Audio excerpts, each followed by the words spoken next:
Esta pregunta que nos dicen, según la imagen, ¿cuál es la distosia? Claramente vemos la exposición de una extensión severa de la cabeza. Por lo tanto, es una deflexión de grado 3, que corresponde a cara, ¿no? Cuyo punto de referencia es mentón. Miren, este sería mento ilíaco derecho posterior, la variedad de posición. Y recuerden que en mento posterior es indicación de cesárea, ¿no? Grado 2 es frente, es la extensión moderada y su punto de referencia es nariz, así que la B y la D serían lo mismo. Y grado 1 es incipucio, cuyo punto de referencia es bregma. Respuesta a la C. ¿Cuál de las siguientes es función de la beta-HCG? Promover el paso de glucosa al feto, es el lactógeno placentario. Esta es la función llamada función luteotrófica, ¿no? Mantener el cuerpo lúteo para producir progesterona, ¿ya? Para producir progesterona. Entonces, ¿por qué no involuciona el cuerpo lúteo? Porque la beta-HCG lo mantiene activo. Disminuye la motilidad del músculo liso, esa es función de la progesterona. También función inmunosupresora, también es función de la progesterona. 16 semanas, consulta por dolor tipo cólico, sangrado escaso, el cuello está cerrado, tamaño corresponde a la edad gestacional. Y nos preguntan cuál es el tratamiento farmacológico que acompaña el reposo. Claramente vemos que es una amenaza de aborto, ¿no? Es una amenaza de aborto, el cuello está cerrado, aparte del reposo, en el manejo hay que indicar antiespasmódicos. Se atiende nulípara con alumbramiento dirigido al examen útero sobre cicatriz umbilical. ¿Cuál es el diagnóstico probable, no?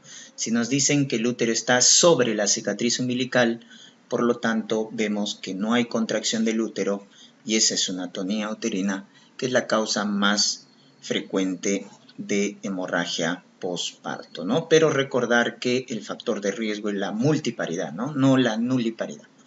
Pero también se puede producir, ¿no? Pero el factor de riesgo, recuerden, es la multiparidad. ¿Cuál es la causa de muerte materna en el Perú en los hospitales de salud? Viene a ser los estados hipertensivos. Es la principal causa de muerte materna en la zona urbana, en la capital, en los hospitales, o sea, donde hay acceso a los servicios de salud. En cambio, la principal causa de muerte materna en general es la hemorragia, ¿no? ¿Cuál de las siguientes condiciones aumenta el riesgo de transmisión vertical de VIH?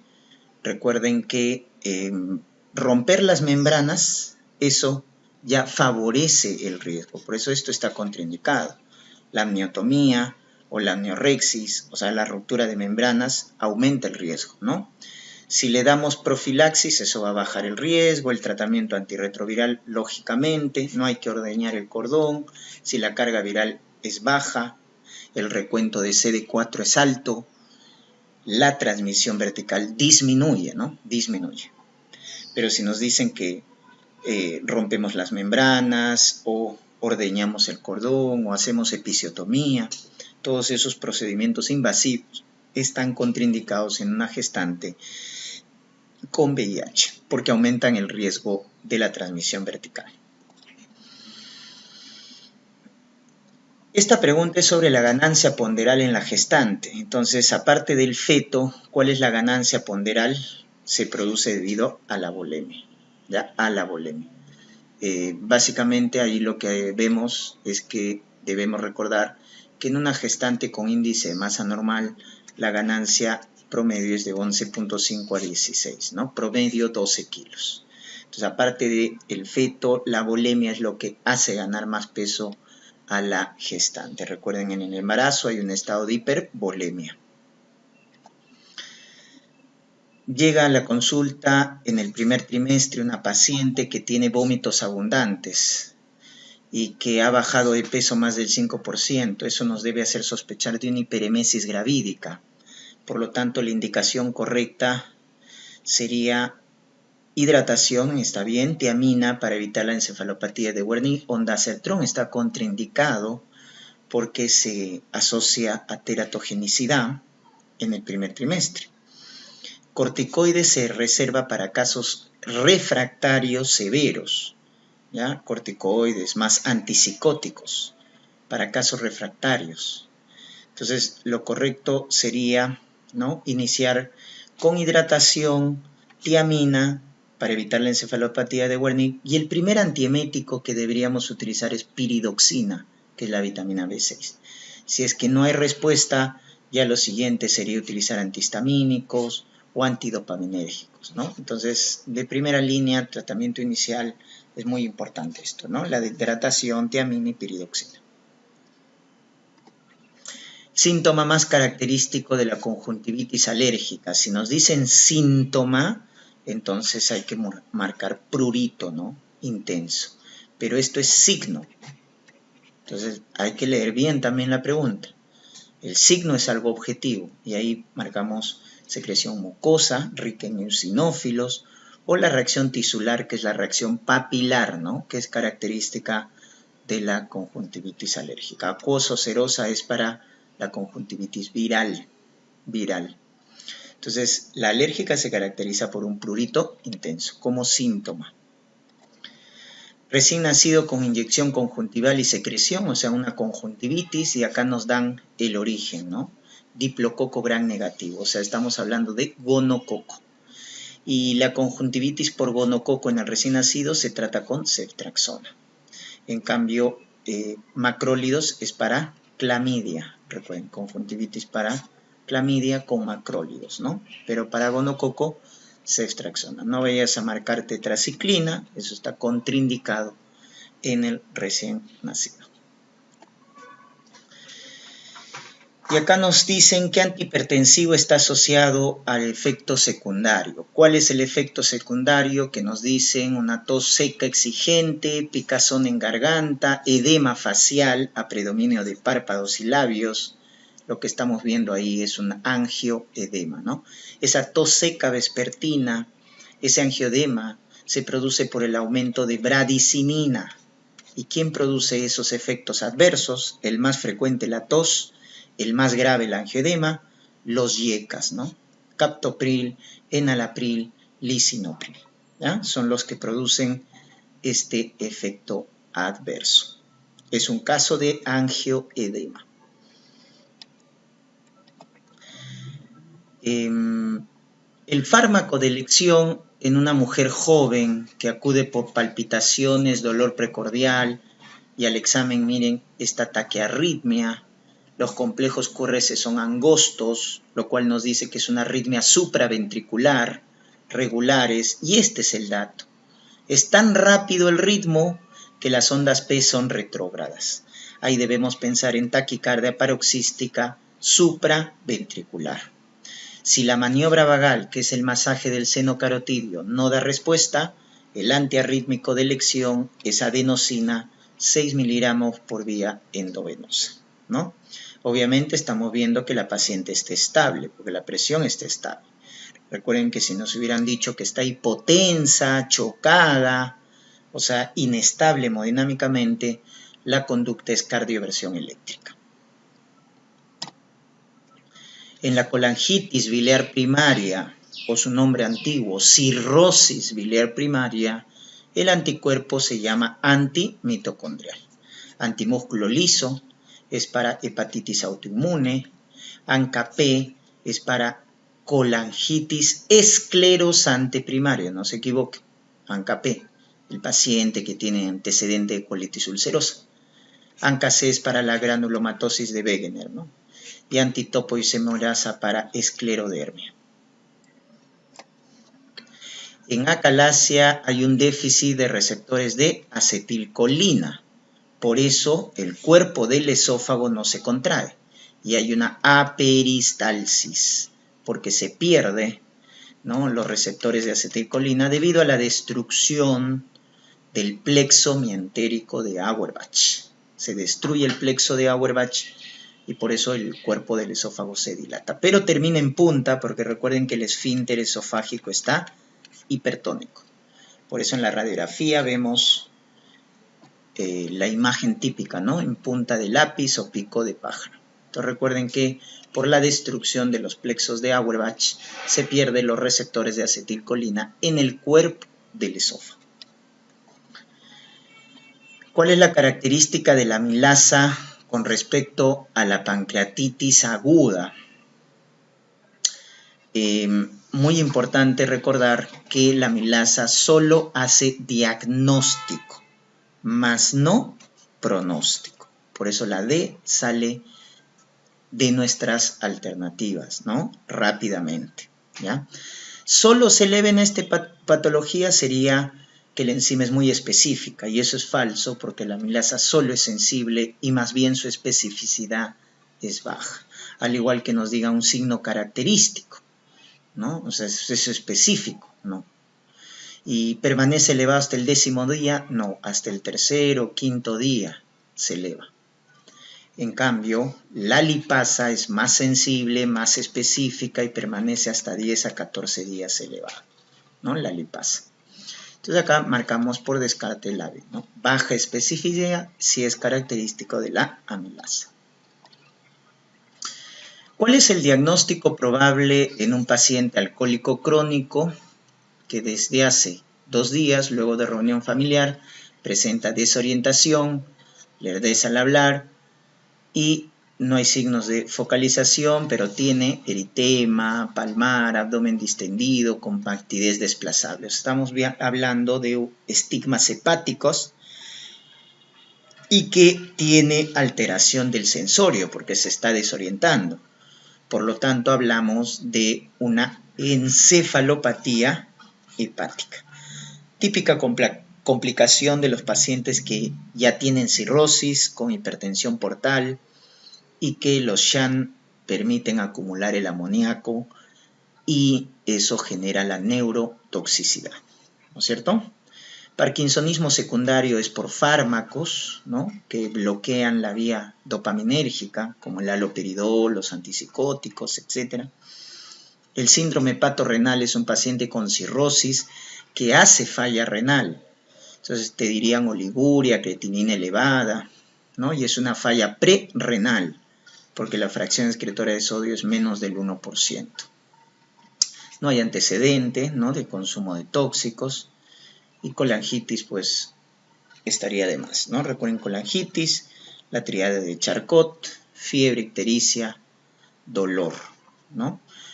O si se agrega ya alteración de sensorio o hipotensión, la pentada de Reynolds, ¿no? Adolescente con ginecomastia, micropene, testículos con poco crecimiento, hábito eunucoide. Según su sospecha diagnóstica, ok, ¿cuál es nuestra sospecha, doctores?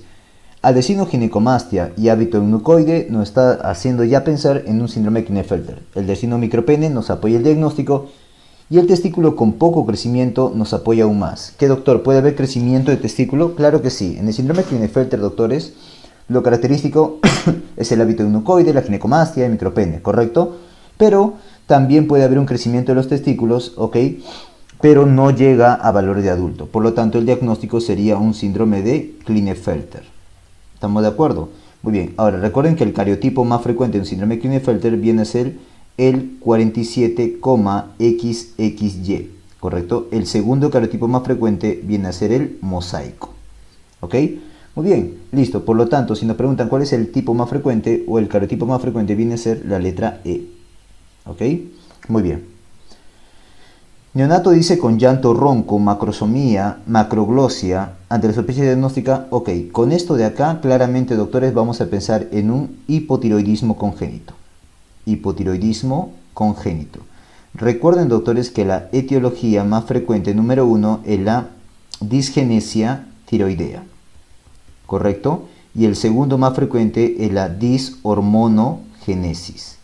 Dishormonogenesis, o sea, una alteración en la formación de hormonas tiroideas, ¿correcto? Al fin y al cabo, doctores, disgenesia tiroidea o dishormonogenesis, como son problemas dentro de la tiroides, se dice, pues, doctores, que la causa más frecuente de hipotiroidismo congénito es primaria, entonces, ¿ok? Muy bien. La clínica es lo que te dicen acá: llanto ronco, macrosomía, macroglosia, ¿no? Nariz pequeña, ictericia prolongada también, hipotonía también, estreñimiento, bradicardia, ¿correcto? Muy bien, toda la clínica un hipotiroidismo, ¿ya? Ahora, si te preguntan exámenes, ten cuidado. Exámenes como tamizaje sería el TSH, pero exámenes para diagnóstico, cuando te presentan un caso clínico, te sugiero marcar TSH y T4 libre, ¿correcto? Por lo tanto, ante mi sospecha diagnóstica, ¿qué examen voy a pedir? Este de acá, para el diagnóstico. TSH y T4 libre. Letra B, ¿ok? Si te preguntan, obviamente el tratamiento es reemplazo hormonal, levotiroxina, ¿ya? El síndrome de aspiración de líquido amniótico meconial tiene como factor de riesgo más importante, ok, factores de riesgo para lo que es el SALAM, doctores. El más importante es la posmadurez, o sea que sea post-término, que tenga una edad gestacional mayor o igual a 42 semanas. Ese es el factor de riesgo más importante, ¿correcto? Otro, doctor, por ejemplo, la preeclampsia, RCU, ¿estamos de acuerdo? Son también factores de riesgo. Muy bien, la clave sería la letra E. ¿Cuál es la conducta a seguir en un neonato de 3 semanas de edad que presenta ictericia sin signo de infección con valores de bilirrubina elevados a predominio de bilirrubina indirecta, ¿no? Y ahí te dan el valor de bilirrubina indirecta. Ok, doctores, definitivamente, como dice que tiene 3 semanas, entonces tiene más de una semana de vida, ¿ok? Y solamente tiene ictericia, o sea, doctores, ¿cuál es la monosintomática después de la primera semana? La ictericia por leche materna, también conocido como síndrome de Arias. Por lo tanto, doctores, ¿cuál es el tratamiento ahí? Nada, simplemente continuar con la leche materna. Letra E, ¿ok? Es a predominio indirecto, date cuenta, ¿ok? Muy bien. Recién nacido de 33 semanas de edad gestacional que a las 2 horas presenta frecuencia respiratoria aumentada porque está más de 60, está en taquipnia, está en taquicardia también porque tiene más de 160, cianosis, quejido, retracción intercostal y subcostal, signo de dificultad respiratoria. Y en la radiografía de tórax te dicen granulación reticular con vidrio esmerilado. Definitivamente, doctores, esto ya te está orientando en que es un recién nacido con dificultad respiratoria y tiene menos de 34 semanas. Si tiene menos de 34 semanas con dificultad respiratoria y más todavía aún si te dice vidrio esmerilado, ya tienes que pensar en una enfermedad de membrana hialina, ¿correcto? ¿Cuál es el diagnóstico más probable, doctores? Ok, la clave ¿cuál sería? ¿Cuál es la que más se parece a membrana hialina, doctor? Atelectasia pulmonar. La que más se parece a membrana hialina. ¿Ok? Muy bien. ¿Cuál de los siguientes no está incluida dentro del manejo del paciente lactante con displasia broncopulmonar? Ok, ¿cuándo voy a pensar yo, doctores, en displasia broncopulmonar? Cuando te digan como antecedente, ¿correcto? Primero, la prematuridad, ¿ok? Que ha recibido oxigenoterapia, ¿ok? Prolongada, todavía si te dicen, o ventilación mecánica prolongada. Estos factores de riesgo, por favor, no te olvides, para displasia broncopulmonar, ¿ok?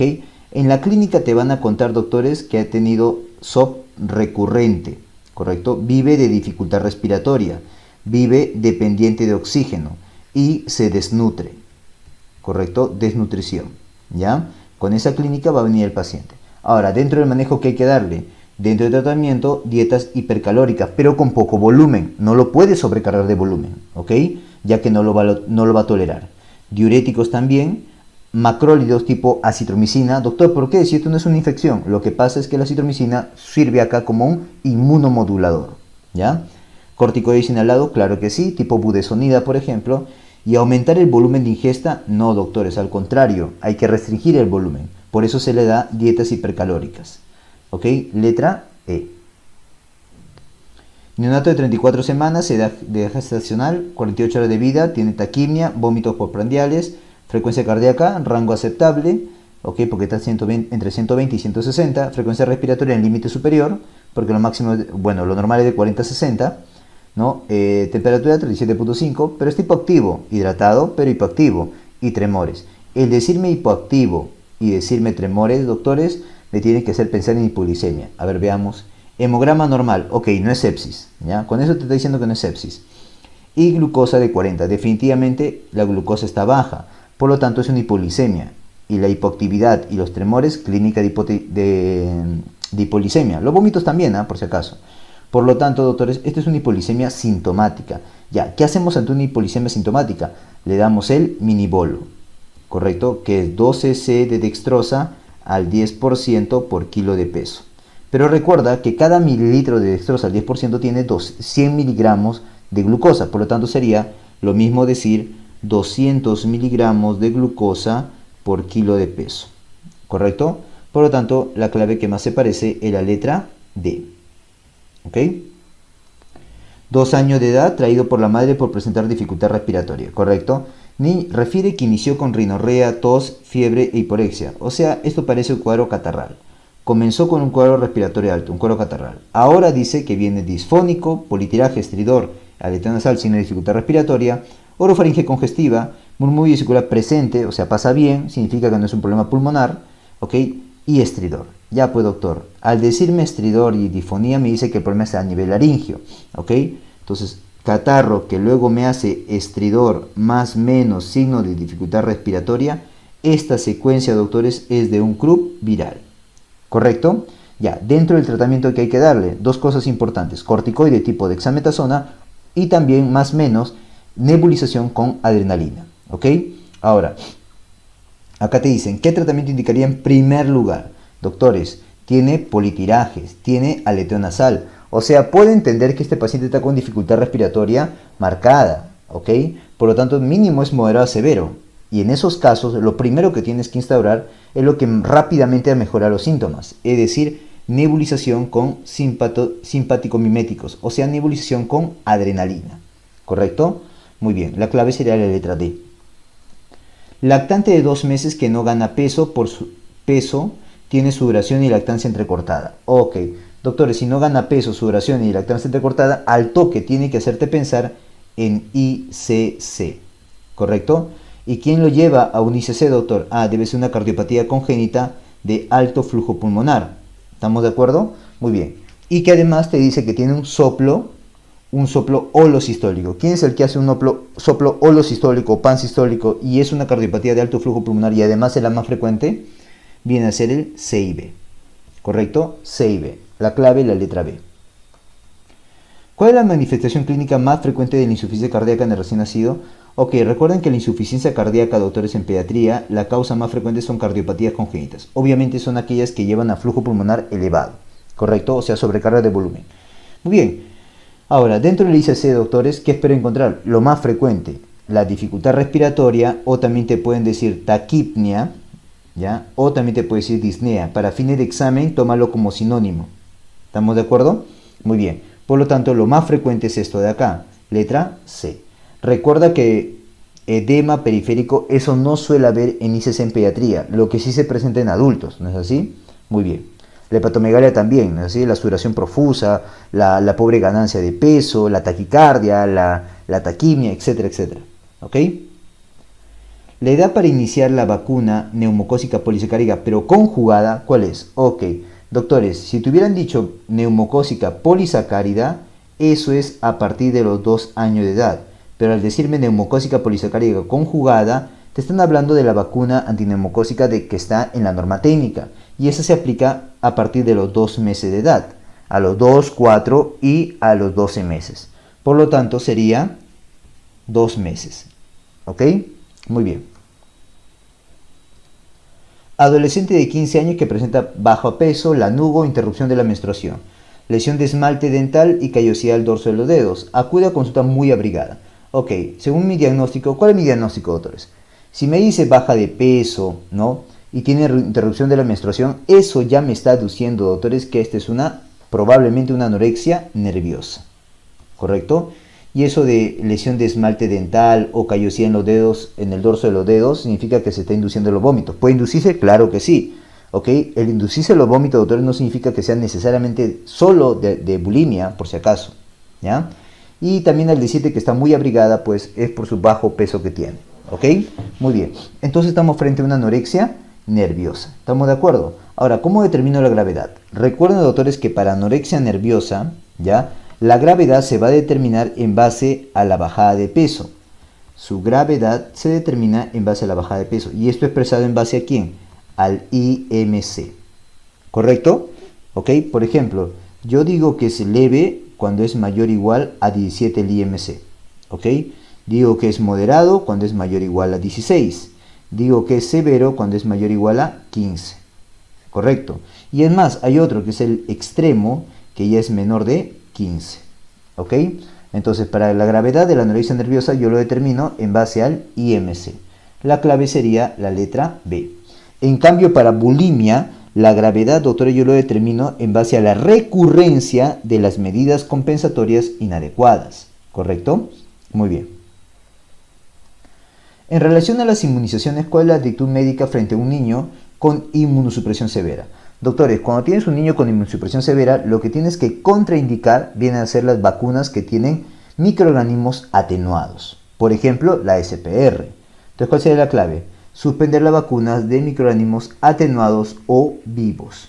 ¿Qué, doctor? ¿Los inactivos le puedo dar? Sí, le puedes dar los inactivos por si acaso. ¿Ya? La clave sería la letra E.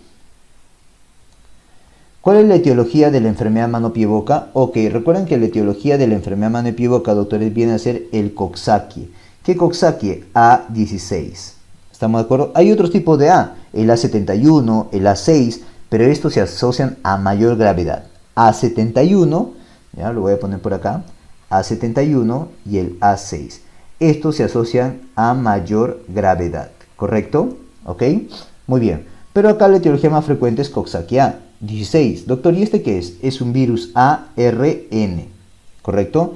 De la familia Picornaviridae. Picornaviridae, ¿correcto? Su familia, por si acaso, no tiene, pero sí tiene género, que es el género Enterovirus. Enterovirus, ¿ok? Muy bien, y ahí sale el virus Coxsackie A, pues. Por lo tanto, sería un virus Coxsackie. Letra B. Lactante de 8 meses, nacido a término, con peso 270 gramos, 2700 gramos, mejor dicho. Ok, a término está bien, peso normal, alimentado exclusivamente con leche materna. Correcto, hasta ahí va bien, ¿no? Pero ya tiene 8 meses. ¿Solo con leche materna a esa edad? Ok, veamos. En su control de crecimiento y desarrollo, la curva de peso no se dibuja en paralelo a la curva de patrón. Ok. Claro, eso se espera. ¿Por qué, doctor? Porque tiene 8 meses y solo le está dando leche. Recuerda que la leche exclusiva solamente es hasta los 4 o 6 meses, ¿no? Hasta los 6 meses puede decir. Y a partir de los 6 meses ya tiene que comer alimentos. Por lo tanto, doctores, hay una mala alimentación ahí. Bueno, eso está llevándole a que no tenga una curva de peso adecuada. Entonces, cuando ve la curva, ¿ok? Recuerda que tiene el rango de normalidad, ¿ya?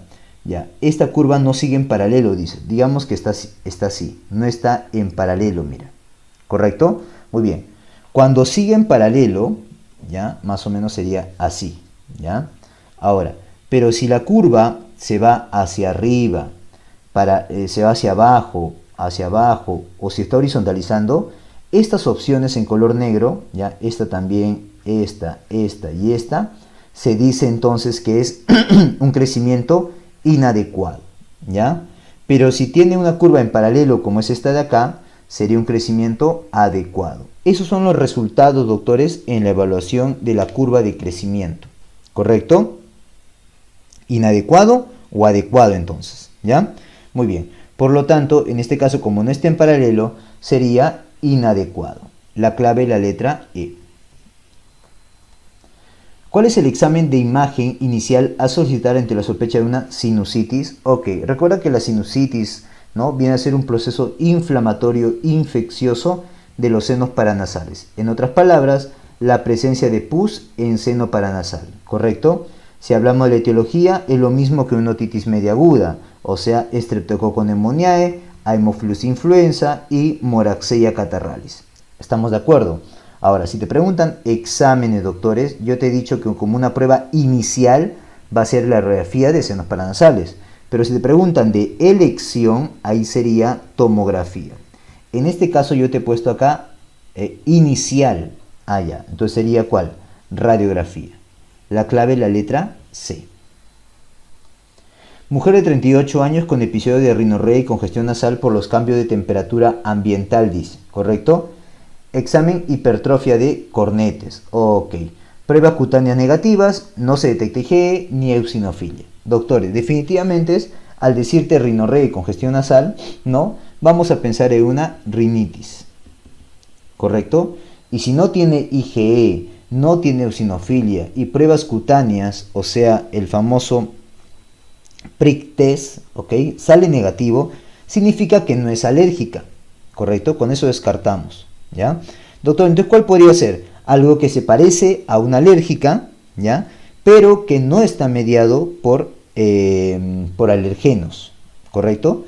Doctor, ¿cuál es esa? Ah, ahí puede ser la rinitis vasomotora, ¿correcto? Que se parece a una alérgica, pero no tiene eosinofilia, no tiene IgE, no tiene pruebas cutáneas positivas, ¿ya? Por lo tanto, esta vasomotora recuerda que la causa más frecuente es idiopática. También puede haber causas secundarias, por si acaso, ¿ya? Y su mecanismo es por una hiperactividad parasimpática, ¿ya? Hiperactividad parasimpática. Esa es la rinitis vasomotora. Y como te dije, en la clínica se parece a la alérgica, ¿correcto? Pero que no tiene, doctor, no tiene antecedente de atopia, no tiene IgE, no hay compromiso en los ojos y tampoco tiene eosinofilia, ¿ya? Por lo tanto, lo más probable es que sea una vasomotora, ¿ya? Vamos. Hay otra que se parece también a la alérgica, que se llama la eosinofílica no alérgica, ¿ya? Esa no tiene atopia, no tiene IgE, no tiene afectación de los ojos, pero sí tiene eosinófilos elevados, por si acaso, ¿ya? Esa que te acabo de comentar es la rinitis eosinofílica no alérgica, ¿ok? Muy bien.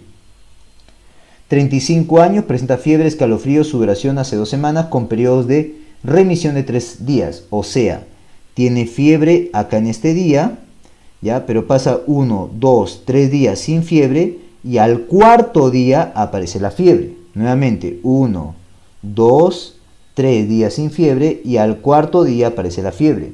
Doctor, ¿esta secuencia cómo se llama? La cuartana.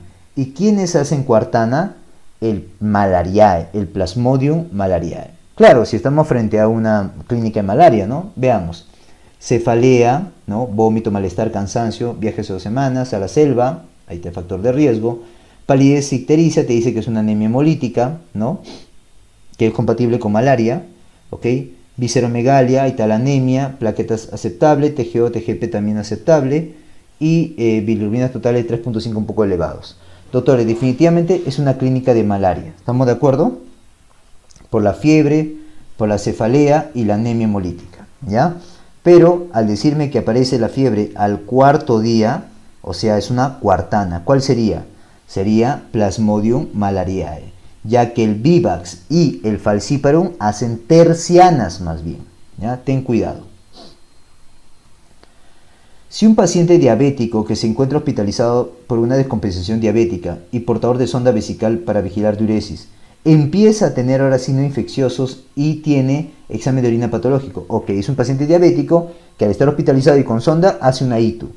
El urocultivo dice que tiene un color azul verdoso. Ok, este es el dato. Color azul verdoso me tiene que hacer pensar en pseudomona.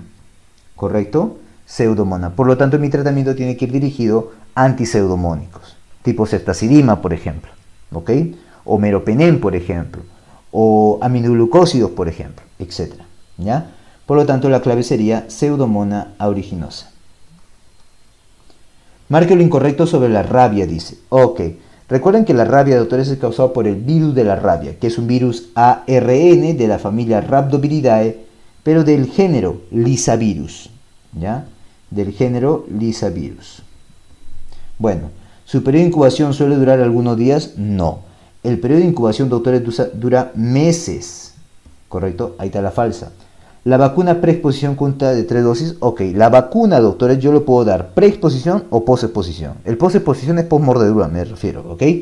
Cuando es preexposición es 3 dosis, ¿correcto? Muy bien. Ahora, esto yo lo voy a aplicar por vía intramuscular. ¿Y en qué días? Día 0, que es el primer día de la vacunación, día 7 y día 28, ¿correcto? A diferencia de la posexposición, que son 5 dosis, también por vía intramuscular, día 0, 3, 7, 14 y 28. ¿Ya? Un tipo de herida grave es una herida en genitales, correcto. Recuerden que las heridas graves, doctores, en rabia, es aquella que afecta cara, cabeza, ¿ok?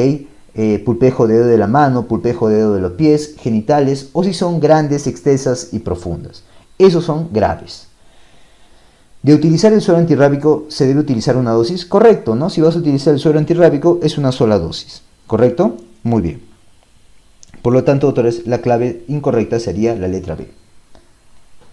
En el contexto del paludismo, ¿qué fase del ciclo evolutivo del Plasmodium es succionado por el mosquito Anopheles?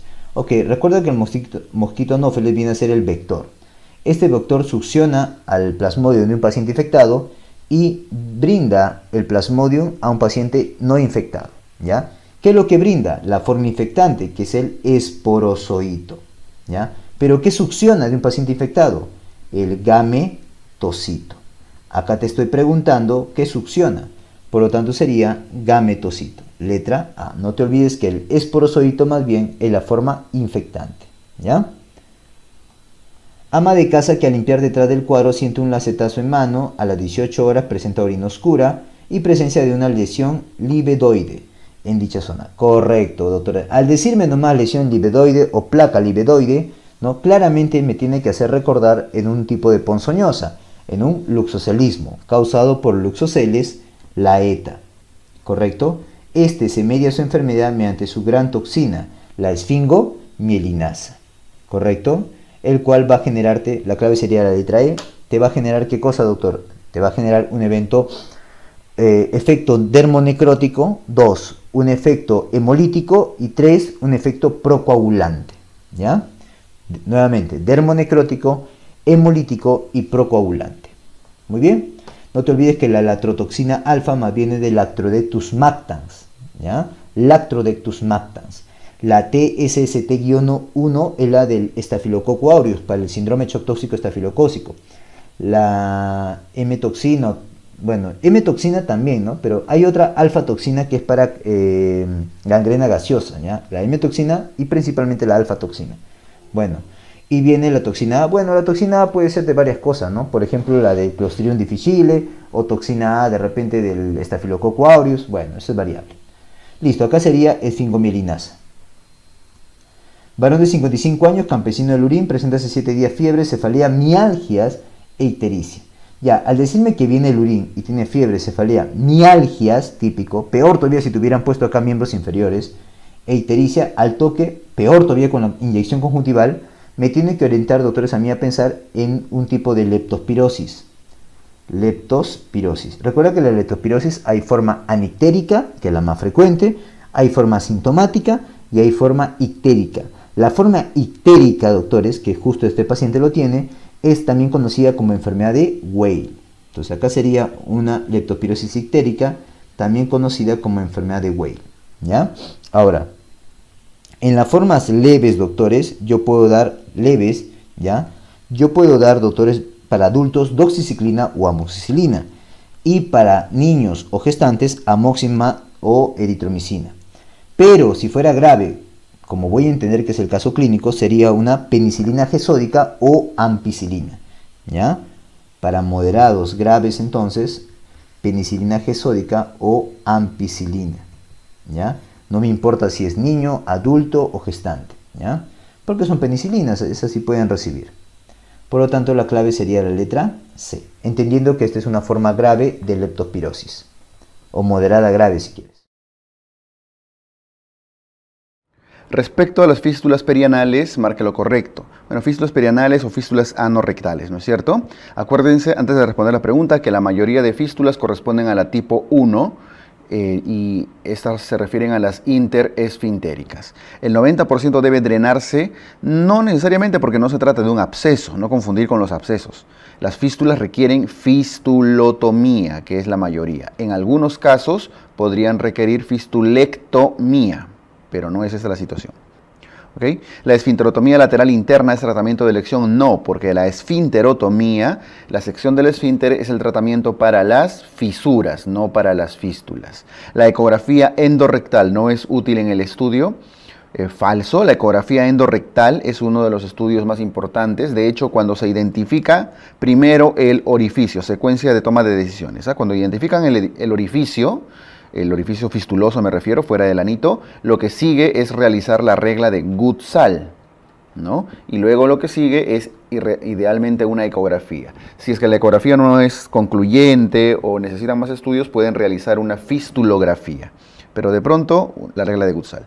La mayoría es de la línea media posterior, no, esas son las fisuras. El tipo más frecuente es la interesfintérica, sí, la tipo 1, lo que decíamos al inicio. ¿Correcto? Clave E.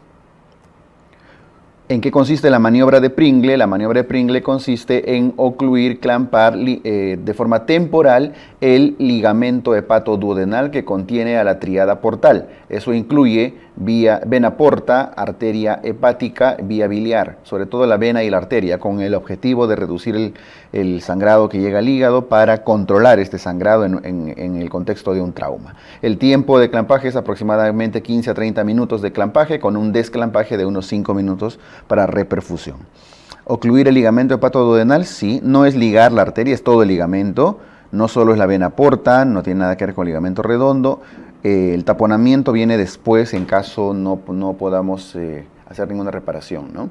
El taponamiento ya es otra maniobra de control de daños. Entonces aquí correcto, clave A. Varón de 65 años, presenta dolor en fosa ilíaca izquierda y alza térmica. Dolor a la palpación, resistencia y masa. Solo para reforzar conceptos, dolor en el lado izquierdo, fiebre y masa palpable es la tríada de la diverticulitis. ¿Okay? Absceso, tomografía, absceso pélvico. ¿Qué Hinchey es? Estamos en una diverticulitis Hinchey 2, ¿verdad? Hinchey 2. Recuerden que el Hinchey 1 son abscesos pericólicos, abscesos pequeños. El Hinchey 2 son abscesos ya pélvicos, retroperitoneales, etc. Mientras el 3 y el 4 son las peritonitis. ¿Ok? Hinchey 2. En los pacientes ancianos que presentan cuadro de apendicitis aguda, ¿cuál de las siguientes alternativas se presenta con más frecuencia? Apendicitis, abuelitos con apendicitis, más incidencia de complicaciones. Sí, los ancianos se complican mucho más porque se les considera de alguna manera inmunocomprometidos, ¿no? Leucocitosis con desviación izquierda, debido a su inmunosupresión, los ancianos hacen menos leucocitosis, menos desviación izquierda, incluso menos fiebre. Menor porcentaje de perforaciones, falso, se perforan más, se complican más. La cirugía laparoscópica no es beneficiosa, falso, es muy útil en cualquier edad. Signos y síntomas típicos, falso. Los ancianos, gestantes y niños presentan signos atípicos. Correcto, clave A. Varón de 45 años con hernia inguinal derecha no complicada. Durante la intervención, el cirujano evidencia saco herniario que protruye por dentro de los vasos epigástricos y tiene como contenido el intestino delgado. Si es por dentro de los vasos epigástricos, ¿qué Nyhus es? Recuerden, si este es el ligamento inguinal, el canal inguinal, si dice que es por dentro de los vasos, corresponde a esta, que sale por el triángulo de Hesselbach, las hernias inguinales directas. Y dentro de Nyhus, las hernias inguinales directas son la 3A. Recuerden que el 1 son hernias inguinales indirectas pequeñas, el Nyhus 2, hernias inguinales indirectas medianas, el Nyhus 3, A son hernias inguinales directas, el B son hernias inguinales indirectas grandes, gigantes, y el C son hernias crurales. Y 4 son todas las recurrencias o recidivas. Bueno, aquí no importa el tamaño en realidad, porque todas las directas son tipo 3A, Nyhus 3A. ¿Cuál es la ubicación más probable del cáncer colorectal que evoluciona con metástasis extrahepática? Cáncer colorectal, si es colon, todo va las metástasis vasculares van todas al hígado porque todo el colon drena la vena porta. En cambio, en el recto sí hay que dividirlo por tercios. El tercio proximal, este sí va a la mesentérica inferior y eso va a la vena porta. Por lo tanto, eso sí hace metástasis hepáticas. En cambio, el tercio medio y el tercio inferior hacen drenaje venoso a las venas ilíacas. Bueno, primero la pudenda, etc. Y esto termina en la vena cava. Por lo tanto, la cava no pasa por el hígado, no atraviesa el hígado, por lo tanto son metástasis extrahepáticas. Entonces, nos preguntan cuáles van afuera del hígado. La mitad proximal del colon transverso, no, todo el colon transverso, ascendente, todo va a la vena porta, por lo tanto son metástasis hepáticas. El tercio inferior del recto, sí. La mitad superior del recto, bueno, la mayor parte de la mitad superior se refiere a esta, ¿no? Así que también va a la porta. Región iliocecal también va por la mesentérica superior a la vena porta. Aquí la única es el tercio inferior del recto, estamos hablando de esta zona, va a la vena cava y luego al pulmón, por ejemplo. 40 años con dolor abdominal, tipo cólico, náuseas, vómitos, estreñimientos desde hace 4 días. Apendicectomía hace 10 años. Está con dolor, vómitos, estreñimiento, está obstruida. En una apendicectomía, probablemente bridas y adherencias. Distensión abdominal, discreto dolor abdominal, ruidos hidroaéreos, niveles hidroaéreos en la radiografía, está obstruido, ¿no? Impresión diagnóstica, obstrucción intestinal. Tanto para eso. ¿Qué tenemos que hacer? Lo bueno es que el laboratorio está sin alteraciones, así que seguramente no está complicado, no está haciendo leucocitosis, nada de esto. Entonces, ¿qué hay que hacer? Sonda nasogástrica e hidratación. No justifica la parotomía todavía porque aún no justifica la parotomía porque necesitaríamos más información respecto a las probables complicaciones. A veces hidratando, bajando la distensión puede mejorar. En este momento, si no tiene alteraciones del laboratorio, no tiene fiebre, el dolor es discreto, está básicamente distendido, hay que observarlo. Puede que corrigiendo electrolitos, corrigiendo la hipocalemia y demás, podría resolverse, independientemente que tenga 4 días, porque puede ser una obstrucción parcial. ¿Ya?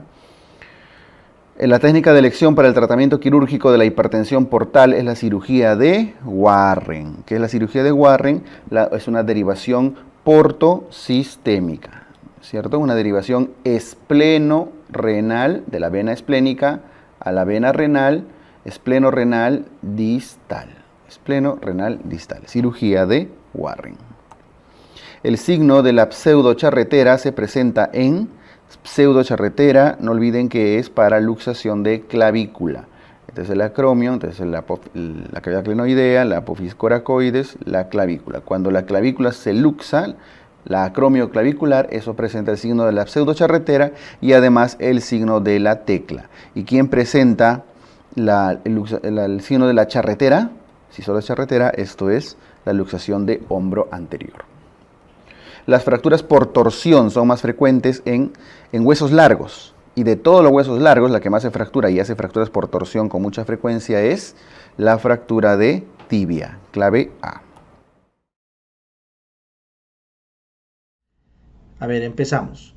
Una mujer joven con dolor abdominal tipo cólico en la fosa ilíaca izquierda, al tacto vaginal le encontramos una tumoración grande, ¿no? Siempre que sea más de 5 centímetros en una premenopáusica, esa es una tumoración grande de anexo. Pero me dice que es blanda, lisa, dolorosa la movilización. Entonces, por ser blanda y lisa, puede que no sea un cáncer. Y a la ecografía se ve esta imagen, ¿no? Y claramente vemos acá la famosa imagen en vidrio esmerilado.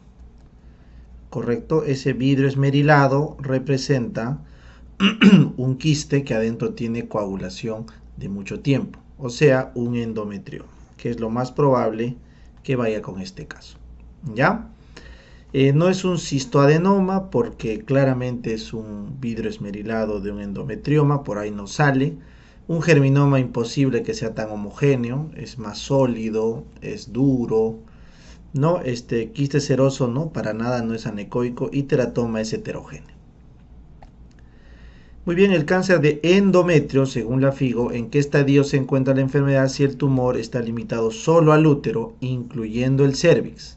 Entonces, en el cáncer de útero tenemos, si está confinado al cuerpo, estadio 1, si es que ya llegó al cérvix, estadio 2, y si ya bajó a la vagina, a los parametrios o a los anexos, entonces cambia de nombre, ¿no? 3, ¿ya? 3 y 3, ¿no es cierto? Esos son los estadios cuando ya sale del cérvix. Entonces, si vemos que el tumor ya está en los anexos, 3A de anexos, ¿correcto? Si está en la vagina, 3B, así me acuerdo de vagina, a pesar que es con B chica, pero le pongo la B grande. Y 3C, que es cuando ya está en la cadena ganglionar, que suele ser paracervical. ¿Listo? Bien, entonces en este caso, si está incluyendo el cérvix, tiene que ser estadio 2. Antes de pasar, este estadio 1, no olviden que se divide en 1A, si es que está menos de la mitad del miometrio tomado, y en 1B, si es que está más de la mitad del miometrio tomado. ¿Cuál es la anomalía del aparato genital femenino causado por la fusión inadecuada de los paramesonéfricos? Entonces, los conductos paramesonéfricos o de Müller dan a las trompas de falopio, al útero, al cérvix y al tercio superior de la vagina embrionaria. Entonces, si es que no se fusionan, entonces no se forma todo esto de acá, ¿ya? Entonces, puede haber una aplasia uterina, ¿ya? Si es que no habrían. Pero acá dice si hay, lo que pasa es que no se fusionan. Entonces, no hay aplasia, sino lo que hay es un útero didelfo, ¿ya? La vagina no estaría genésica porque todavía tenemos 2/3 que vienen de abajo. El himen no tiene nada que ver, ni el clítoris. Entonces la clave correcta es la B. ¿Cuál de los siguientes tratamientos se debe iniciar en una paciente con agresión sexual?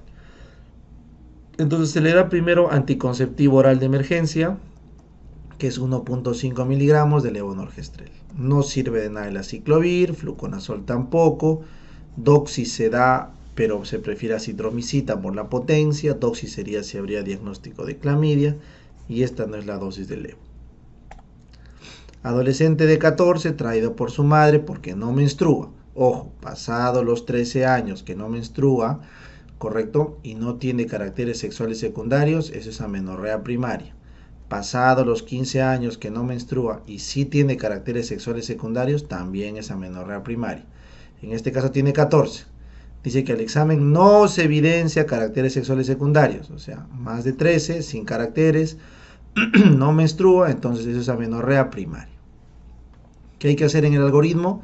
Lo primero es dosar hormonas, ¿ya? Lo primero es perfil de hormonas, porque cuando es una mayor a 13 años y no tiene caracteres sexuales secundarios, entonces tengo que dosar la FSH para ver que si es que está elevada es una insuficiencia ovárica y si está disminuida es un problema central. Pero si es una mayor a 15 años y ya tiene caracteres sexuales secundarios, entonces no puede ser un problema hormonal, pues porque tiene caracteres sexuales secundarios, entonces ahí hago la ecografía. Si el útero está presente o si el útero está ausente, ¿ya? Entonces en este caso la clave es la D. ¿Qué tipo de mioma causa infertilidad? Los submucosos y los intramurales muy grandes. Y se resuelve cuando se extirpa. Entonces el L8 es parásito, el L1 es submucoso, el L3 es intramural, el L4 es intramural también y el L5 es un subseroso. Entonces tenemos estos tres, pero de estos, ¿cuál es el más frecuente que causa infertilidad? Los submucosos, porque para ser intramural tienen que ser muy grandes. Entonces la mejor respuesta es la B, el L1, y se resuelve cuando se extirpa. En cambio, cuando los intramurales ya son tan grandes y se extirpan, a veces no se resuelve la infertilidad porque está muy deformado el útero. Una obesa, estreñida, con sensación de bulto, pérdida de orina, le diagnostican distopia grado 2 y le recomiendan bajar de peso. Entonces, después de bajar de peso, ¿cuál es la primera medida? Médica. Entonces, el pesario es médico, la cirugía no es opción médica, la terapia de reemplazo hormonal tampoco se usa, y tenemos Kegel. Entre pesario y Kegel, ¿quién va? Recuerden que primero se hace Kegel para reforzar el pubo coccigio. Si fallara Kegel, recién se va al pesario. ¿Qué serotipo de BPH va con verrugas? No se olviden, 16-18, ese es para cáncer. Ese es para cáncer. Para verrugas es el 6 y el 11. ¿Ya? En el líquido cefalorraquídeo de la tuberculosis, ¿qué hallazgo es el más considerable para el diagnóstico? Entonces, ¿las proteínas están hipo? No, están hiper. ¿Hay pleocitosis? Sí, pero mononuclear, no polimorfo. ¿Las células normales? No. ¿Hay hiperglucorraquia? No, la glucosa está baja, menor al 65%. Eso es lo que hay en la TV. Paciente de 20, posterior a discusión con su pareja, ingiere un raticida. Recuerden que un raticida puede contener o bien organofosforados o bien cumarínicos. Y me dicen que contiene organofosforados. ¿Cuál es el antídoto específico del organofosforado? La atropina es el antídoto farmacológico y la pralidoxima es el antídoto específico. En este caso la pregunta te está diciendo el antídoto específico que va contra el inhibidor de la acetilcolinesterasa, porque ahí es donde actúa el organofosforado. La C.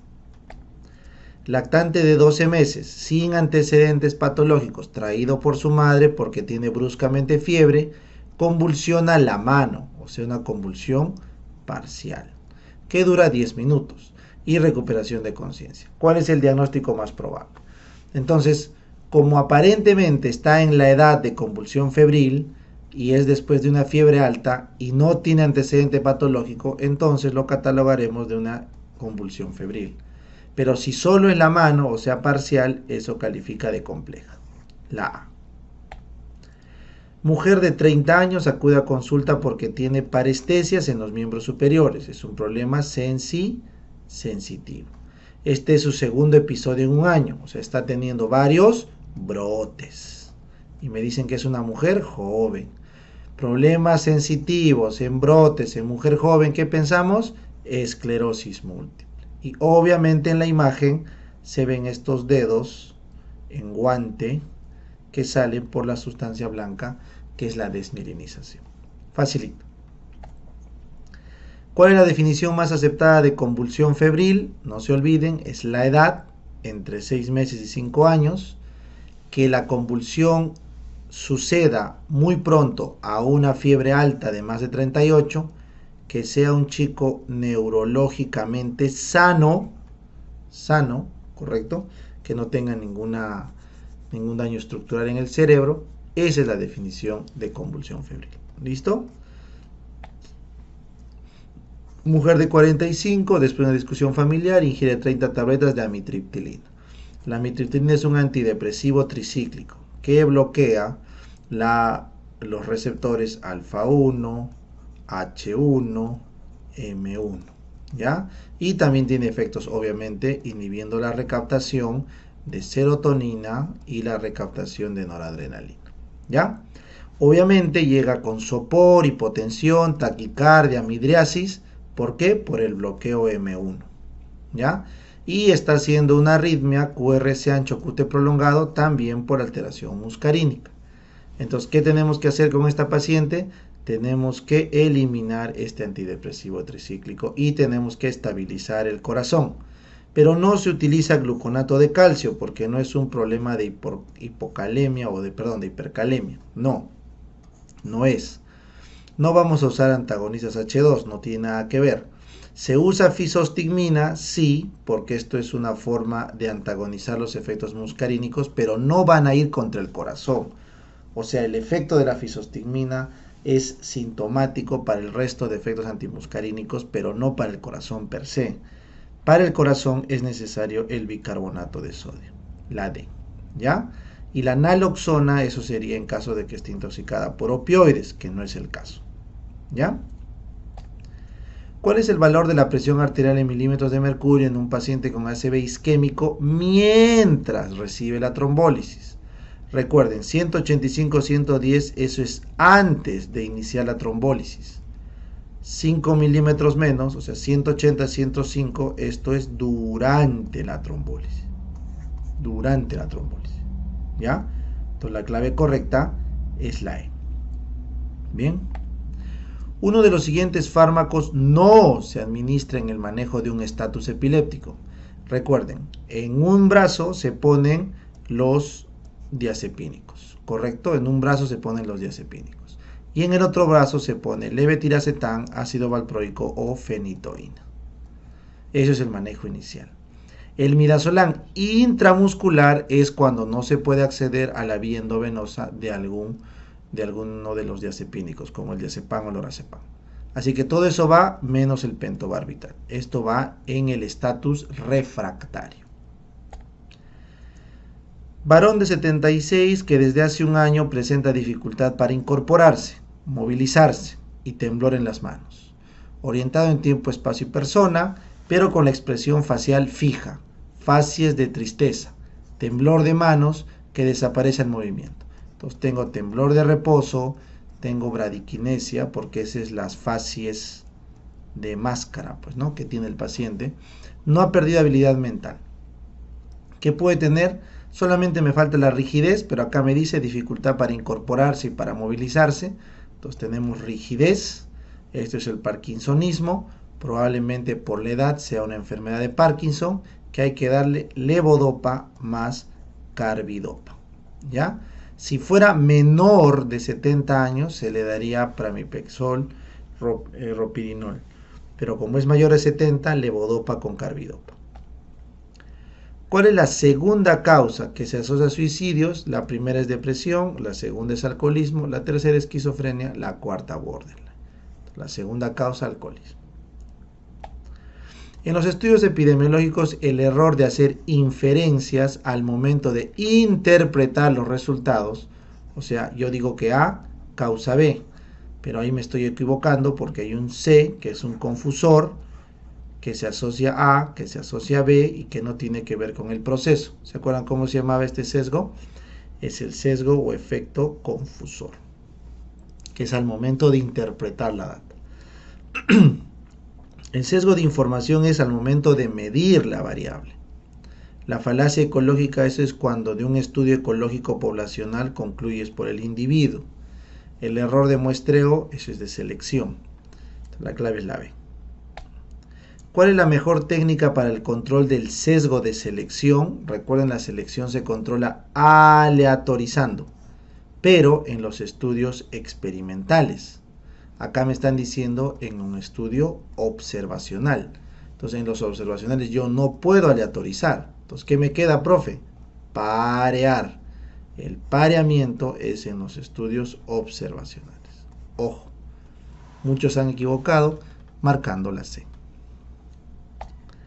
Se desarrolló una investigación para establecer la posible asociación entre varios factores de riesgo, y el desarrollo de una enfermedad. Se establecieron dos grupos de participantes diferenciados por la presencia de la enfermedad. O sea, el caso enfermo versus el control sano. Luego de una observación de los antecedentes, se determinó la relación con los factores causales. ¿Cuál fue este estudio? Casos y controles. La B. En el seguimiento por 10 años a 200 varones, 100 con hipertrofia y 100 sin hipertrofia, en el primer grupo 20 hicieron cáncer de próstata y 5 en el otro. ¿Cuál es el RR de la hipertrofia de próstata?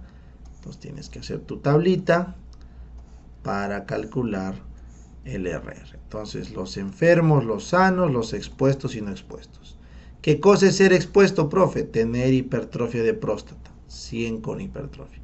¿Y qué es ser no expuesto? Los 100 que no tienen hipertrofia, ¿ya?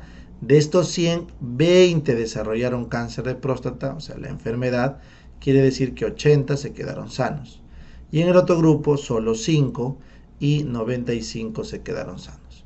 ¿Cuánto es la incidencia de los expuestos a la hipertrofia? 20 de 100. 20 de 100. ¿Y cuánto es la incidencia de los que no tienen hipertrofia? 5 de 100. 5 de 100.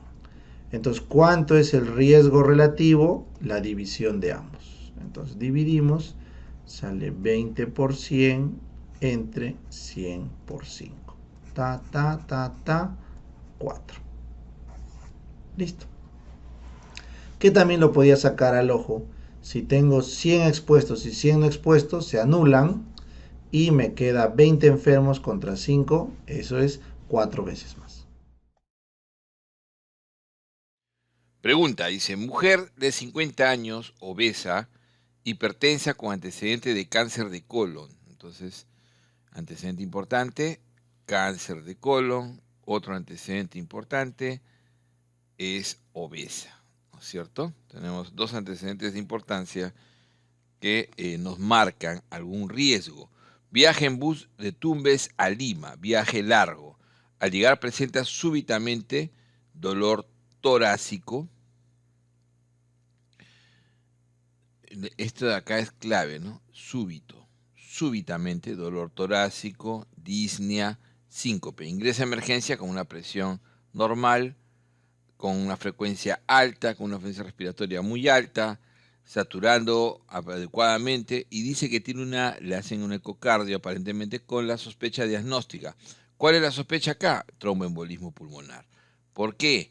Porque tiene la estasis de haber estado mucho tiempo sentada, inamovilizada, el riesgo de la obesidad, el riesgo trombofílico del cáncer y la clínica súbita. Entonces, tromboembolismo pulmonar que no tiene, que esta es hipotensión, por lo tanto es hemodinámicamente estable Y además de eso, no tiene, según la ecocardiografía, es normal. Entonces, ventrículo derecho está normal.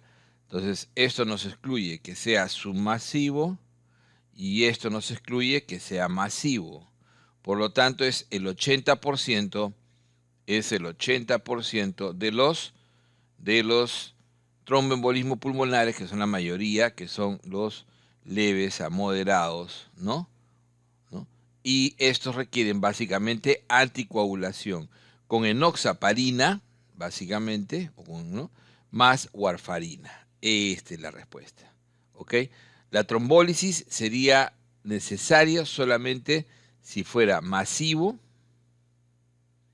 o submasivo. Entonces queda descartado. Ok. Vamos entonces con la siguiente. En la neumonía adquirida en la comunidad, de acuerdo a los criterios de CUR 65. Entonces, CUR 65. Vamos acordándonos, CUR 65. Tenemos CUR mayor de 65 años, confusión, ¿no? Uria, o sea, BUN elevado o uria elevada, frecuencia respiratoria mayor de 30, e hipotensión. Y entonces tenemos, dice, recomienda qué posibilidad, dice, con la neumonía, en la neumonía adquirida en la comunidad, de acuerdo a los criterios de CUR 65, ¿cuándo se recomienda posibilidad de ingresar? Entonces, solamente tener un recordaris, pero en el CUR 65 solamente nos sirve, fundamentalmente es un score de mortalidad. Entonces, este score de mortalidad me permite básicamente definir qué paciente es tratado ambulatoriamente, y ambulatoriamente es a partir de que tiene 0 a 1 puntos. ¿Por qué? Este es 1 punto, 2 puntos, 3 puntos, 4 puntos, 5 puntos. Cuando tiene 0 o 1 puntos, la mortalidad es menor del 2%, o sea, 0 es menos del 1% y 1 es menos del 2%. Cuando llegas a 2%, estás alrededor de 10% de mortalidad, 9 punto y pico. Entonces, ya con 2, eso significa que debes hospitalizar. Y cuando tienes 3 o más, mayor o igual a 3, el paciente debe ir a una unidad de cuidados intensivos o a una unidad crítica. ¿Por qué? Porque la mortalidad trepa a más de 20% y llega incluso a casi 50% en el caso de 5 puntos. Entonces, este grupo es de alto riesgo, mayor o igual a 3. ¿Cuál es el sitio anatómico de afectación del enfisema? Recuerden que el enfisema es la destrucción de las paredes de los alvéolos. Y esa destrucción de las paredes de los alvéolos básicamente se va a dar el 100%. ¿Qué estructura es 100% alveolar? El saco alveolar. El saco alveolar, ¿no es cierto? Entonces, el saco alveolar, toda la estructura alveolar, ¿dónde está? Básicamente, el saco viene del conducto alveolar, pero el conducto alveolar viene, ¿no es cierto? Diferentes conductos vienen de el bronquiolo respiratorio, Y entonces, este bronquiolo respiratorio y otro bronquiolo respiratorio vienen de el bronquiolo terminal. Recuerden que el bronquiolo terminal no tiene alvéolos. Esto es todavía zona conductiva. Y a partir del bronquiolo respiratorio ya hay ¿no? alvéolos. 20% de la pared son alvéolos. Y por lo tanto ya es zona respiratoria. Entonces, a partir de acá, a partir de cada bronquiolo terminal, nosotros tenemos lo que llamamos el lobulillo respiratorio, ¿no? De los cuales cada lobulillo puede tener 2 o 3 acinis. Y los acinis parten básicamente ¿de dónde? Los acinis parten o acinos respiratorios son la zona respiratoria. Parten desde donde aparece los alvéolos. ¿Se dan cuenta? Entonces, el acino es lo que tiene los alvéolos. Entonces, la destrucción viene a partir de la destrucción de los alvéolos, la pared la afectación de los alvéolos. Entonces, es en los acinos. Básicamente los acinos. Todo lo demás, bronquiolo, que puede ser bronquiolo terminal, tráquea, laringe, bronquio, es zona conductiva, no tiene alvéolos. En cambio acá, a partir del acino, es que yo tengo ya alvéolos. Esa es la diferencia, ¿ok? Entre el lobulillo acino, el acino ya tiene alvéolos, ¿no? Bronquio respiratorio, conducto alveolar, saco alveolar. En un paciente con bronquitis crónica, entonces ya me están catalogando. Yo sé que la bronquitis crónica es una condición, ¿no? Es una condición clínica de una tos crónica, tos mayor de 3 meses, con expectoración asociado a tabaquismo. Ese es lo clásico de la bronquitis crónica. Dice, cursa con incremento de tos y expectoración. Estos pacientes que hacen esto, ¿de qué los catalogamos? De EPOC. Los catalogamos de EPOC. Y cuando se incrementa la tos y la expectoración, eso se lo denominamos exacerbación. Exacerbación. ¿Ok? Esa es la famosa exacerbación. Entonces, ¿cuál sería la mejor indicación junto a los inhaladores?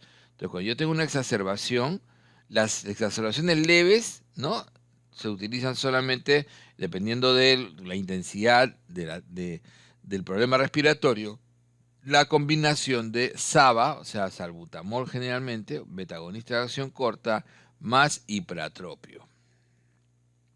Y siempre se debe dar antibiótico. Los antibióticos que se suelen utilizar son amoxiclavulánico y acitromicina. Acitromicina, así es. Entonces, no puede ser, por ejemplo, corticoide vamos a usar en un momento, sí, pero el corticoide lo vamos a usar en la exacerbación severa del paciente que ya tiene un EPOC grave o un EPOC severo o muy grave. Levofloxacino es un antibiótico alternativo en pacientes que ya tienen cierto grado de resistencia. Entonces se usa acitro o amoxiclavulánico. ¿Cuál es el mecanismo de acción del bromuro hipatropio? Entonces el bromuro hipatropio se denomina por eso, ¿no?, SAMA, antimuscarínico de acción corta. Recuerden que los LAMA son los antimuscarínicos de acción prolongada, como el bromuro de tiotropio. Entonces, ¿qué es lo que pasa? Nosotros sabemos que el bronquio, ¿no es cierto?, que el bronquio va a ser básicamente mantenido, no, o sea, fisiológicamente, ¿eh? ¿Quién mantiene la broncodilatación? O sea, la broncodilatación es básicamente una actividad simpática, adrenérgica, receptores beta 2. Y el mismo bronquio, su bronquioconstricción siempre es, ¿no?, siempre es necesario, o sea, siempre tiene que haber un equilibrio, es acción parasimpática, acción dada por la acetilcolina, pero la acetilcolina a través de su receptor muscarínico, y eso produce broncoconstricción. Entonces el equilibrio fisiológico se da de esta manera entre el sistema simpático que broncodilata y el sistema parasimpático que produce broncoconstricción. Entonces, cuando hay broncoespasmo, cuando hay asma, en el asma el efecto fundamentalmente más importante es mediado por mediadores de inflamación, porque es una enfermedad inflamatoria, Pero a esto se le suma además el incremento, ¿no?, el incremento de la actividad de acetilcolina y que produce al mismo tiempo mayor broncoconstricción por receptor muscarínico. Por eso es que lo que vamos a hacer es bloquear, ¿no?, con antimuscarínicos. O sea, no va con anticolinérgicos directos, porque no queremos bloquear todo el efecto colinérgico y sus efectos adversos, sino específicamente antimuscarínicos. y ese es el bromuro de hipatropia. Entonces el mecanismo del bromuro es bloquear el receptor muscarínico. Entonces es bloquear el receptor muscarínico. ¿Cuál neumoconiosis presenta en la radiografía un infiltrado pariliar? Entonces, cuando nosotros tenemos un paciente, ¿no? Ahí está su radiografía. Ok. Entonces, las lesiones superiores, no, esto es un poco arbitrario quizás, pero es porque es en realidad lesiones iliares, pariliares y superiores, sobre todo apicales, típicamente es de la silicosis. Mientras que las lesiones típicamente basales, pero en realidad también es iliares y basales, y que incluso, ¿no? Y que incluso generan, basales que incluso generan, por ejemplo, derrames pleurales y por eso pueden producir incluso calcificaciones pleurales, es típico de la asbestosis.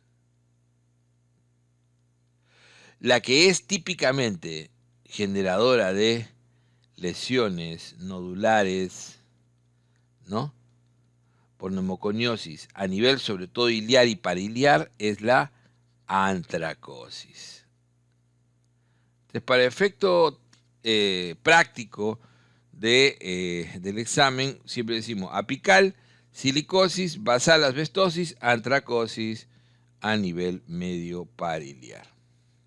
Acuérdense que antracosis, carbón, minería de carbón o la quema del carbón, por ejemplo, en las cocinas, las viejitas, ¿no? O sea, la antracosis es muy frecuente en nuestro país, en la población general de la sierra y la selva, que cocinan, especialmente las mujeres que cocinan con leña.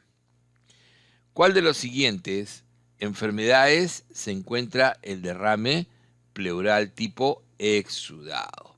Entonces, si nosotros queremos hablar de un exudado, nosotros sabemos que lo típico de los exudados, ¿cuáles son? Lo típico de los exudados son, ¿no es cierto?, el paraneumónico, el más frecuente de todos, ¿no? El neoplásico, que es el más frecuente en adultos mayores, y el tuberculoso, muy frecuente en nuestro país. Tenemos las colagenopatías, ok. Pero dentro de las neoplasias, una neoplasia rara, pero que también produce uno de los líquidos más viscosos, es el mesotelioma. En cambio, el mixedema es clásico de los trasudados, es trasudado. Muy raramente es exudado. La insuficiencia ventricular izquierda es un típico, el más frecuente de los trasudados, porque es por insuficiencia cardíaca, como la cirrosis hepática y la nefrosis lipoidea. Recordad que esto es síndrome nefrótico, hipoalbuminemia, trasudado. De acuerdo a la norma técnica de tuberculosis en el estudio de contactos, entonces este es conocimiento de norma técnica. Entonces, el estudio de contactos, ¿cómo se denomina? Cuando yo tengo un contacto, ¿no? Entonces, lo que primero que voy a hacer, ¿qué cosa es? El BK. Entonces, si me dicen que el BK es positivo, como dice acá, o sea, a partir de ahí yo genero una serie de acciones. Además de darle tratamiento con esquema 1, pero antes de eso, hacerle una prueba de sensibilidad rápida, voy a estudiar todos sus contactos. ¿No es cierto? Estudiaré todos sus contactos, su local de trabajo, tomaré todas las medidas, acciones de prevención secundaria. Pero este se llama caso inicial, es el caso índice. Ese es lo que nos indica, el caso índice. Cuando yo quiero decir, un paciente ha sido simplemente examinado, pero no sé el resultado. O sea, se le ha tomado un BK, pero no tengo pero ya lo contacto. El paciente que fue contacto ya se le envió las órdenes y ya le fue tomado las muestras. Ese es un caso examinado, no sabemos todavía el resultado. Caso sospechoso, los contactos. Caso detectado es el mismo, pero generalmente se usa para determinar los positivos de el caso índice. Un caso índice es uno que aparece de nuevo, ¿no? Entonces ahí en el estudio vamos a ir definiendo después sus contactos. Varón de 38 años es llevado a emergencia con disnea severa, tos seca, fiebre, prueba de antígeno SARS-CoV positivo. Entonces está con disnea, tos, al examen despierto, esto es importantísimo, corazón, ruidos cardíacos rítmicos, taquicárdicos y la saturación de 84%. Entonces cuando uno habla y dice de frente, cuando tú decides rápidamente ingresar a un paciente, por ejemplo, a ventilación mecánica, lo harías si es que el paciente tiene trastorno de sensorio, si el paciente tiene un incremento del CO2 mayor de 10, por ejemplo, dentro del límite, que es, ¿no? O sea, estaríamos superando los 55, fundamentalmente, o si tiene otra condición, ¿no? Otra condición, pero en condición de ingreso, estas son las dos más importantes que uno trataría de fijar, ¿no es cierto? Entonces, en cambio, cuando el paciente ingresa con una hipoxemia, lo primero que tienes que hacer es ponerle oxígeno de alto flujo y se recomienda que en los que tienen menos de 85% utilizar máscara de reservorio, que te puede dar 100%. Doctor, ¿y por qué no una máscara de Venturi? Porque la máscara de Venturi no es para el manejo inicial. La máscara de Venturi ya es para la oxigenoterapia dirigida. Porque es una oxigenoterapia dirigida porque te permite dar, ¿no?, un flujo fijo, lo más fijo posible. Puede ser bajo, mediano o alto flujo. Lo máximo que te puede dar es 50%. Y va de 24% al 50%, en una escala que da 24, 26, 28, 30 y la de acá, ¿no? 35, 50%. Y se suele utilizar sobre todo en pacientes que ya están estables y necesitamos precisar, ¿no?, básicamente cuánto de FiO2 le estamos dando para poder hacer la oxigenoterapia más exacta. Pero en el rescate inicial, máscara de reservorio a los que tienen menos de 85%. Preescolar de 3 años, ¿no?, llevado a consulta porque tiene diarrea, tiene dermatosis, podría ser déficit de niacina, ¿no?, una pelagra. No me dice qué tipo de dermatosis, pero lo que acá me marca la diferencia es la alopecia, que no va en el cuadro del déficit de niacina, sino que esto es característico del déficit de zinc. Recuerden que en el déficit de zinc, generalmente son niños más pequeños, ¿ok?, pero puede ser, ¿no?, la acrodermatitis enteropática, pero el déficit de zinc crónico termina produciendo déficit de crecimiento, alopecia, ¿no?, la diarrea y la dermatosis, que suele ser típicamente como la del pañal, es facelante y a nivel del rostro también. Entonces, este es típico del zinc. En cambio, la niacina te produce una dermatosis, pero de tipo seca, ¿no? Una dermatosis seca, característica, asociado también a diarrea y demencia, las 3D, ¿no? Diarrea, dermatosis y demencia. En un paciente con hipoglicemia se le brinda dextrosa al 33%. Claro, esto es lo característico, más o menos entre 30 a 40 gramos de glucosa dado al 33%, que suelen ser 4 a 6 ampollas. Luego se deja el paciente mientras definimos cuál es la... Miren que no es fácil hacer hipoglicemia, ha superado todos los mecanismos de estrés, sobre todo los adrenérgicos. Entonces, todos los mecanismos, y sin embargo, ha hecho hipoglicemia. Recuerden que la hipoglicemia es menor de 60 en cualquier persona y menor de 70 en el diabético. Y entonces, luego se deja una dextrosa normal, no, al 10%, porque tratamos de evitar que caiga rápidamente, no sabemos cuál es la causa, estamos todavía en investigación de causa. ¿Cuál es una opción terapéutica en un paciente con enfermedad de Graves? Acuérdense que la enfermedad de Graves-Basedow es una enfermedad autoinmune. Y como enfermedad autoinmune siempre tenemos que identificar un anticuerpo que está, ¿no? Un mecanismo de inmunidad, sobre todo anticuerpos, que es lo que está alterando. ¿Y qué anticuerpo es acá? Son un grupo de anticuerpos llamados inmunoglobulinas estimulantes del receptor de TSH o TSI.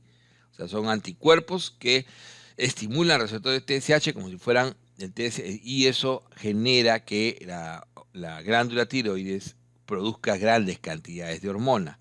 Entonces dice, ¿cuál no es una opción terapéutica en Graves? O sea, Graves, ¿qué es lo que va a generar? Genera una tirotoxicosis. Entonces, en la tirotoxicosis yo básicamente lo que hago es beta bloqueo, ¿no es cierto? Normal, con propranolol, ¿no? O atenolol, y le utilizamos lo que se llaman los antitiroideos, ¿no? Metimazol, el más utilizado.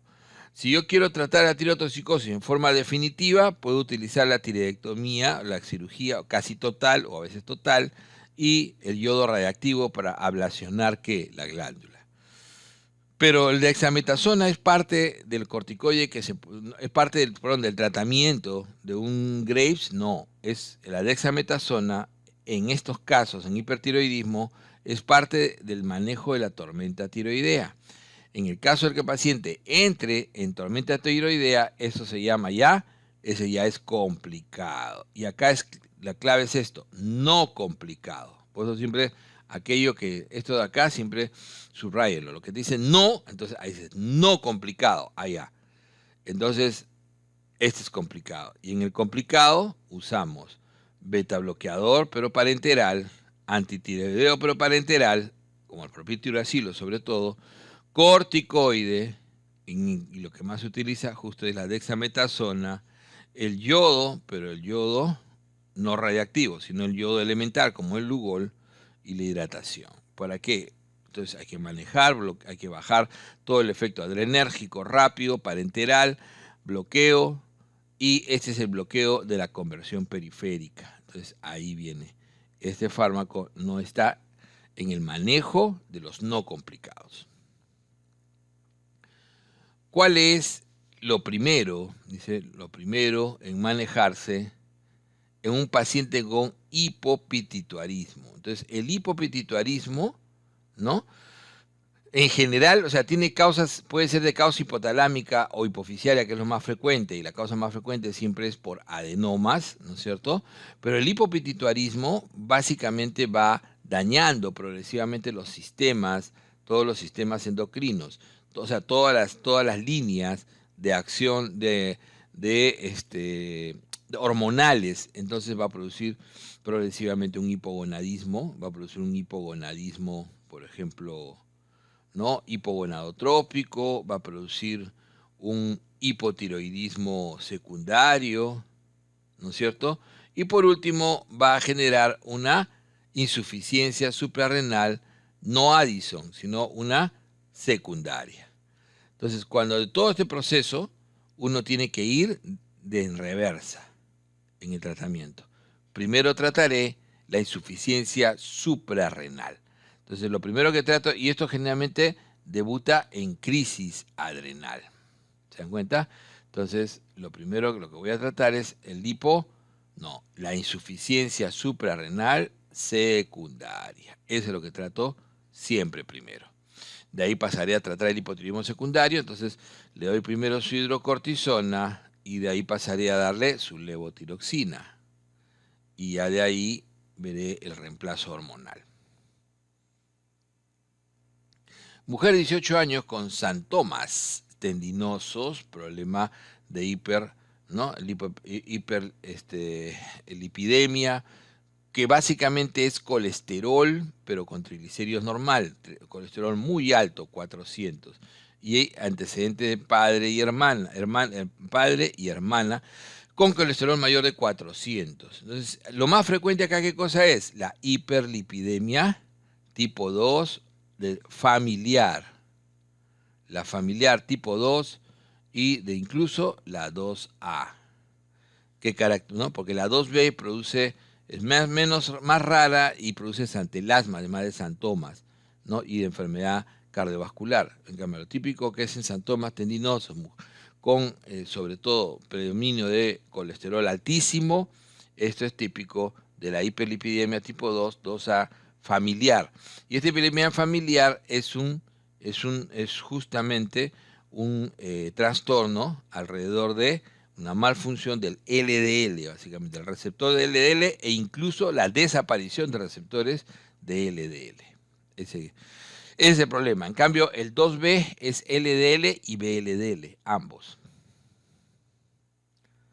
Las lesiones en el síndrome de Stevens-Johnson. Stevens-Johnson es una complicación generalmente asociada a medicamentos y es una reacción tipo 4 de Artus, o sea, mediado celularmente, por célula, ¿no? Entonces, esta es una reacción de hipersensibilidad tipo 4 tardía, ¿no? Mediada por células. Entonces, el Stevens-Johnson suele producir sobre todo lesiones necróticas, ¿no? Típicamente en piel y mucosas. Eso es lo que lo diferencia de la urticaria, lesiones necróticas de piel y mucosas, pero alrededor del 10, máximo 40%, generalmente un 10% del cuerpo. Cuando esto supera el 40%, acuérdense, cuando supera el 40%, ya pasa a llamarse necrosis epidérmico-tóxica o necrobiolisis epidérmico-tóxica. Pero antes de eso, 10% aprox es Stevens-Johnson, con compromiso de piel y mucosas. Paciente con debilidad muscular, cambios electrocardiográficos. Primero tiene debilidad muscular, ahí no me dicen mucho, pero ya voy pensando que electrolitos, ¿no es cierto? Y cambios electrocardiográficos. ¿Qué me puede producir cambios electrocardiográficos y debilidad muscular? Potasio. Ha recibido en forma efectiva gluconato de calcio. Claro, entonces si ha recibido el gluconato de calcio, inmediatamente se me ocurre, tiene el potasio elevado. Eso produce debilidad, parálisis flácida y cambios electrocardiográficos característicos. Y al recibir gluconato de calcio y insulina, ¿no? Y en forma efectiva, quiere decir que ya estabilizaron membrana, punto 1 del tratamiento de hipercalemia, punto 2, ¿no? La redistribución, o sea, ya hicieron una redistribución que logró controlar un poco los problemas, que es insulina con dextrosa, y ahora pasa a la punto 3 ya del tratamiento, que es la excreción del potasio en forma efectiva. ¿Qué es lo más efectivo ahí? La hemodiálisis, de lejos. La hemodiálisis es el tratamiento más efectivo, pero que se inicia después de haber hecho primero la estabilización de membrana y la redistribución con insulina y dextrosa en este caso. Pregunta 88. ¿En dónde nacen las fibras nerviosas del sistema nervioso simpático? Muy bien, nos están haciendo una pregunta respecto a la anatomía del sistema nervioso autonómico y es una pregunta directa, ¿no?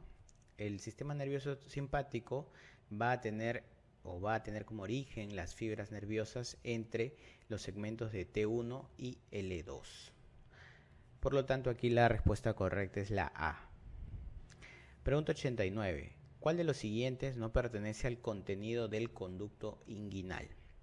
Veamos entonces. ¿El ligamento redondo pertenece al contenido del conducto inguinal? Sí. En la mujer vamos a tener al ligamento redondo, ¿no? Y en el varón vamos a encontrar al conducto deferente. El nervio inguinal también corresponde. La arteria testicular también. Lo que no corresponde es el ligamento ancho, ¿no? El ligamento ancho viene a ser un pliegue peritoneal que va a envolver al útero y va a permitir su sostén y adherencia a las paredes pélvicas. Por lo tanto, aquí la respuesta es la D. Pregunta 90. ¿Cuál de los siguientes no es un inductor del CYP450? Para responder esta pregunta debemos recordar que los anticonvulsivantes generalmente van a ser inductores, es decir, fenobarbital, fenitoína y carbamazepina son inductores del CYP450. Y la excepción, y el que siempre debemos acordarnos, es el valproato, porque el valproato más bien es un inhibidor. ¿Rifampicina es un inductor? Sí, es un inductor. ¿Quiénes más son inhibidores? Por ahí no te olvides de los macrólidos, que también tienen o van a tener un efecto inhibidor, excepción de la acitromicina y también los azoles. Por lo tanto, aquí la respuesta correcta es la A, valproato.